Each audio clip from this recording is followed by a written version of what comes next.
बच्चे, महिलाओं और बुजुर्गों की सोचिए, उनकी सांसें घुट रही हैं। दिल्ली में प्रदूषण के खतरे पर बोले उपराष्ट्रपति धनखड़। उपराष्ट्रपति जगदीप धनखड़ ने शनिवार को कहा कि नागरिक अपने फेफड़ों के साथ साथ शहरों के फेफड़ों का भी ध्यान रखें। दिल्ली और इससे दूर भी पर्यावरण प्रदूषण का खतरा लगातार बढ़ रहा है। ब्रोंकॉन 2025 का उद्घाटन करते हुए उपराष्ट्रपति ने कहा कि अथर्ववेद में भी कहा गया है कि तकनीक का सटीक प्रयोग जीवन को सरल और सार्थक बनाता है। श्वास से ही जीवन है, लेकिन वो स्वच्छंद होनी चाहिए।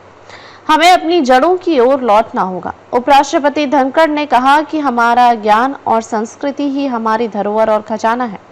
हमने अपनी जड़ों और की ओर लौटना ही होगा, क्योंकि दुनिया उम्मीद भरी निगाहों से हमारी ओर ही देख रही है।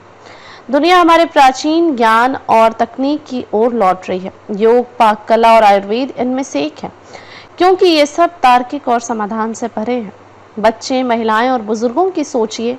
उन्होंने कहा कि महानगरों को मेडिकल सुविधाओं से युक्त कर देना ही समाधान नहीं है, जिला स्तर पर सुविधाएं बढ़ानी होगी। आप औद्योगिक इलाकों में रहने वाले बच्चे, महिलाएं और बुजुर्गों की सोचिए। पराली जलने और औद्योगिक प्रदूषण से उनकी सांसें घुट रही हैं।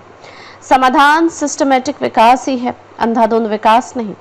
एयर प्योरीफायर समाधान नहीं है। उपराष्ट्रपति धनखड़ ने कहा कि पब्लिक ट्रांसपोर्ट इस्तेमाल करना गर्व की बात होनी चाहिए।